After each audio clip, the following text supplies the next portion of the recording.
The 1920s and 30s for the Aboriginals of Canada were characterized by their struggle to keep their culture and rights as the government silently tried to assimilate them.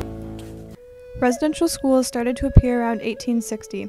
They were run by the federal government of Canada and administered by Christian churches. The purpose was to provide upcoming generations of Aboriginal children a better life.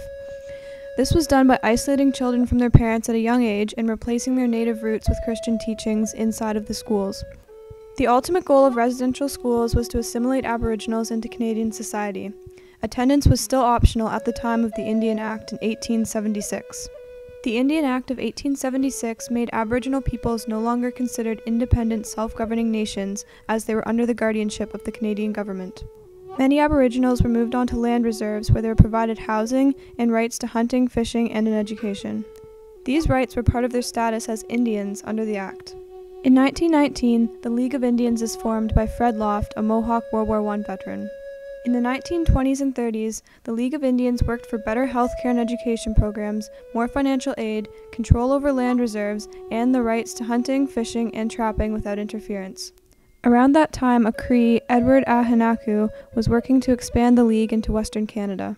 In the 20s and 30s, the Allied tribes in British Columbia and other such organizations emerged in the push for the recognition of Aboriginal rights in Canada.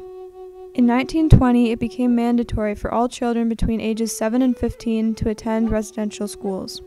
In response to the Aboriginals' activism, the Canadian government made it illegal to raise funds for land claims and restricted rights to form political organizations. The RCMP stationed themselves right on the Six Nations Reserve. Also, Aboriginal councils and traditional ceremonies such as the potlatch were forbidden, although some take place in secrecy, as well as many sacred traditional items are confiscated by the RCMP. Residential schools in Canada were finally phased out in the 1960s. In 1998, a formal apology and $350 million were collectively distributed to compensate the victims of the residential school system in Canada. Even today, the Aboriginals of Canada are still feeling the effects of the Canadian government's attempt to assimilate their people back in the 1920s and 30s.